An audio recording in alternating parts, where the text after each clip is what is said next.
In the Gospel of Matthew, which is paralleled in Mark 14, in Matthew 26 it says, while he was still speaking, Judas, one of the 12, came up, accompanied by a great multitude with swords and clubs from the chief priests and elders of the people. In the Gospel of John, we get a parallel with that account in Matthew and Mark. And it says, Judas, having received and I've struck out the word Roman because typically a Jew like Judas and then chief priests and Pharisees are not going to have Roman soldiers under their command. More than likely, this group of people then were Levites who served as temple guards. They were the temple vanguard, and they were under the direct control of the chief priest, the high priest, and could then be dispatched to do his bidding whenever there was some kind of an issue that was an internal issue within the Jewish community. So, having received the cohort and officers from the chief priests and Pharisees, Judas came there, listen to this group of people that's with Judas with lanterns and torches as well as weapons. So, this is in the dark of night. This is late at night. Passover didn't start until 5:30 that evening. And the Passover Seder or meal goes on for a long time, 2 to 3 hours. There's singing, there's discussion going on. We read about this in the Gospels. So by this time it is pitch dark outside. When this large group of people with clanking weapons and that kind of thing, and especially with lanterns and torches, Jesus could see them from the Garden of Gethsemane.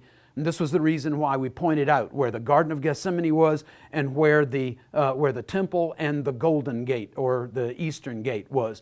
When they come out of the temple or wherever they came from, Jesus has at least a 10 to 15 minute lead time where he could do whatever he wanted to do, knowing that they were coming, but before their arrival. So, verse 4, Jesus then, knowing that all the things that were coming upon him, he went forth to them, and he said to them, "Who are you looking for?" Look, notice, at this point, there are hundreds, probably thousands of people camped all around that slope of the Mount of Olives. It's Passover time. Pilgrims are coming from all over the world to celebrate this one of three major holidays, Passover. And so there are campfires all over the place. There are groups of people camping all over the place. So instead of having these people go searching around all over the place for Jesus, Jesus actually takes the initiative and comes out and meets them. And he asks them the question. He initiates the interaction. Who are you looking for? In verse 5, they said, "We're looking for Jesus the Nazarene," or Jesus from Nazareth. And he said to them, "I am he." He identifies himself. "I'm the one that you're looking for."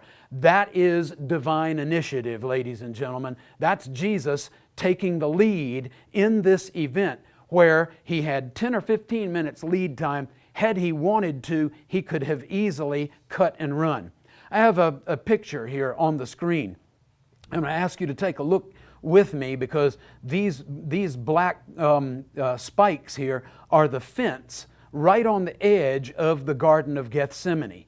And this panoramic view is trying to take in most of the Temple Mount. Here's the Golden Gate right here, or the Eastern Gate, the Shushan Gate, the Gates of Mercy, all names for the same thing. So then you go down into the ravine or the Kidron Valley, and then the first thing you come to is the Garden of Gethsemane. We are seeing the same sight that Jesus saw, basically.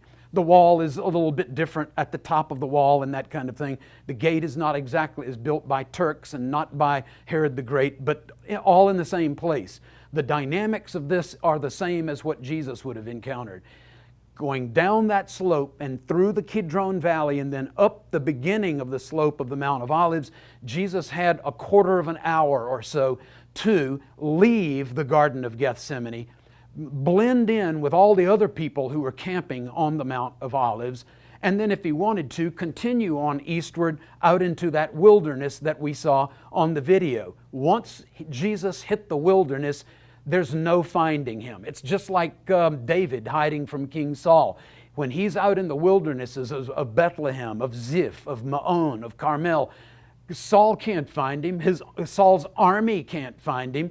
He has all kinds of people telling on him, but Saul's unable to find David. Jesus could have gotten away really easily. The reason I belabor this point is because you need to know that your Master, your Savior, chose to do exactly what happened in this event in His life. This didn't take Him by surprise. This was not some kind of an accident. This wasn't the result of the coordination of the temple guard and Judas and the chief priests, etc. This event happened because Jesus orchestrated it to happen this very way. He didn't come and get bound and dragged off in the dark of night accidentally or involuntarily.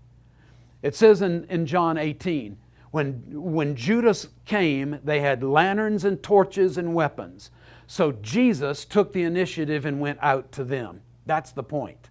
I want you to take a look at this picture of all of Jerusalem and watch the cursor.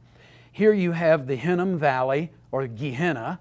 Here you have the wall going around the old city, quote unquote, of Jerusalem. Here you have the Temple Mount, right? This is the Mount of Olives, and then this is the Judean wilderness. From the Temple Mount, you can see the point of my cursor is right on the Church of All Nations. The Garden of Gethsemane is just to the left, just to the north of the Church of All Nations.